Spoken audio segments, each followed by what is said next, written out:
वाराणसी में Birla fertility and IVF ने अपनी तीसरी वर्षगांठ उत्साह के साथ मनाई। इस अवसर पर centre head doctor Deepika Mishra ने मीडिया से बातचीत में पिछले 3 वर्षों की उपलब्धियों और भविष्य की योजनाओं को साझा किया। डॉक्टर मिश्रा ने बताया कि अब 25-28 वर्ष की उम्र के दंपति भी आईवीएफ उपचार ले रहे हैं, जो बदलती सोच और जागरूकता का संकेत है। उन्होंने कहा कि पुरुषों और महिलाओं में इनफर्टिलिटी अनुपात अब बराबर हो गया है। केंद्र में टाइम लैप्स मशीन जैसी उन्नत तकनीकें उपलब्ध है, जिससे भ्रूण विकास को रियल टाइम में देखा जा सकता है। उन्होंने बताया कि फर्टिलिटी ट्रीटमेंट केवल चिकित्सा तक सीमित नहीं है, बल्कि मानसिक और जीवन शैली परामर्श भी दिया जाता है।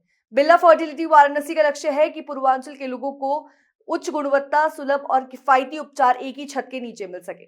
नमस्कार, मैं doctor Deepika Mishra, centre head and IVF specialist, Birla fertility and IVF, Varanasi से। मैम, आज 3 साल पूरा हो रहा है, क्या कहेंगी और उन लोगों माँओं के लिए क्या कहेंगी जो अभी भी कहीं न कहीं भटक रहे हैं? सबसे पहले मैं ईश्वर को धन्यवाद देना चाहूँगी कि हमने पिछले 3 वर्षों में निसंतान दंपतियों को संतान दिलाने में जो सहयोग किया, उसके लिए मैं तहे दिल से ईश्वर को धन्यवाद देना चाहूँगी।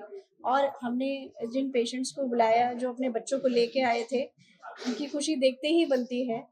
तो लगता है कि जो काम हम कर रहे हैं, उसमें सफल हो पा रहे हैं। आगे भी यही कामना है कि इस काम को और अच्छी तकनीक के साथ और बढ़ाया जाए और पेशेंट्स के बीच में जागरूकता बढ़े, ताकि निसंतान दंपत्ति जो स्ट्रगल कर रहे हैं और सही जगह पे नहीं पहुंच पा रहे हैं, उनको भी रास्ता समझ में आए। मैम, पिछले 3 वर्षों में अब तक आपके सेंटर कितने दंपतियों को माँ बनने का सौभाग्य प्राप्त हुआ? औसतन इसमें सिर्फ आईवीएफ नहीं है, बहुत सी हमारे पेशेंट्स नेचुरली भी कंसीव हुए हैं, कई आईयूआई से हुए हैं, कई आईवीएफ से हुए हैं। अगर ऑन एन एवरेज देखूं तो हर साल कम से कम 600 से 700 महिलाओं को संतान प्राप्ति हो जाती है। आस-पास के जो जिले हैं वो दवाई तक कैसे पहुँचे? क्या देखिए, हम अपने समय-समय पर अवेयरनेस कैंप्स भी करते हैं आसपास के ज़िलों में, चाहे जौनपुर, मिर्ज़ापुर, गाज़ीपुर, भदोही, भभुआ, सोनभद्र, इन ज़िलों में हम जाते रहते हैं और वहाँ अवेयरनेस कैंप्स होते हैं, ताकि पेशेंट को जागरूक भी कर सकें निसंतानता के बारे में, और जो फैसिलिटीज़ हमारे सेंटर पे अवेलेबल है, उसको हम कम दरों में उन पेशेंट्स तक पहुँचा सकें, जो इसके बारे में अभी तक नहीं सोच पाए हैं। मैम, इस समय जो समस्याएँ आ रही हैं बच्चों को, बच्चे ना होने का जो समस्याएँ आ रही हैं अधिकतर लोगों में, तो इसका क्या कारण है मुख्य रूप से? देखिए, कारण बहुत से हैं और हर एज ग्रुप में अलग कारण हैं। अगर हम इसको बाँटें कि महिला महिला निसंतानता किस वजह से बढ़ रही है, तो हार्मोनल प्रॉब्लम्स बहुत ज़्यादा बढ़ गई हैं। पीसीओडी की समस्या, एंडोमेट्रियोसिस की समस्या, जिसमें अंडे की क्षमता कम हो जाती है या ट्यूब खराब हो जाती है, पेल्विक इन्फ्लेमेटरी डिजीज़ेज़, ट्यूब का में सूजन आ जाना, पानी भर जाना या ब्लॉकेज, या बच्चेदानी के विकार, ये मुख्य कारण है, जो कि प्रेगनेंसी में बाधा बनते हैं। अगर पुरुष निसंतानता की बात करें, तो उनमें शुक्राणुओं का कम बनना और शुक्राणुओं का ना निकल पाना, या उनकी मोटिलिटी, उनकी गतिशीलता या उनकी संरचना में विकार, ये भी बहुत मुख्य रूप से कारण है पुरुष निसंतानता क्या का। इसमें खान-पान या कुछ ऐसा? इसमें जो खान-पान हमारा चल रहा है, ज़्यादातर लोग बहुत स्ट्रेस में रहते हैं। स्ट्रेस एक अलग फैक्टर है, जिसकी वजह से सब कुछ ठीक होते हुए भी कभी-कभी प्रेगनेंसी नहीं लगती।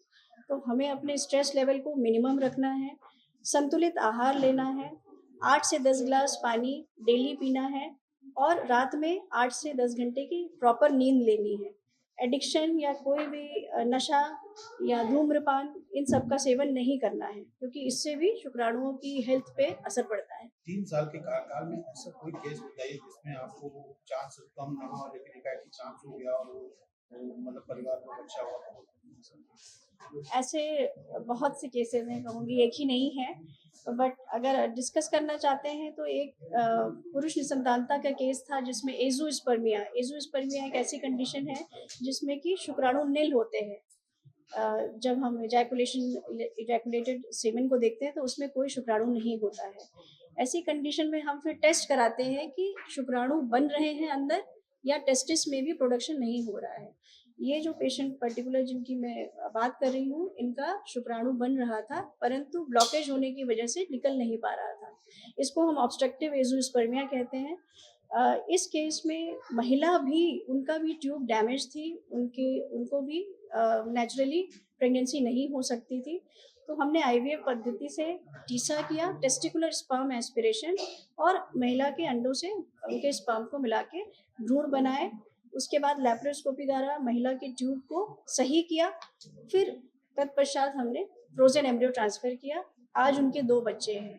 तो ये केस हमें दिखाता है कि अब 8 साल से ये दंपत्ति परेशान थे, उनको नहीं कुछ सॉल्यूशन मिल पा रहा था, वो हमारे पास आए, हमने कंडीशन को समझा और उनको निसंतानता के लिए लास्ट क्वेश्चन मैम, अब आगे की क्या तैयारी है, क्योंकि 3 साल आपने काम पूरा किया है, अब आगे कौन सा नया लेके आ, कौन सी चीजें पीएफआई की क्या अन्य योजनाएं हैं भविष्य में? देखिए, भविष्य में हमारी यही योजनाएं हैं कि हम चाहते हैं कि जो ग्रामीण परिवेश है, जहाँ तक अभी ये फैसिलिटी नहीं पहुँच पा रही है आईवीएफ की, उस जगह हम पहुँच सकें। मतलब जन जन तक पहुँच सके और उनको कम दरों में ये अत्याधुनिक टेक्निक हम अवेलेबल करा सकें।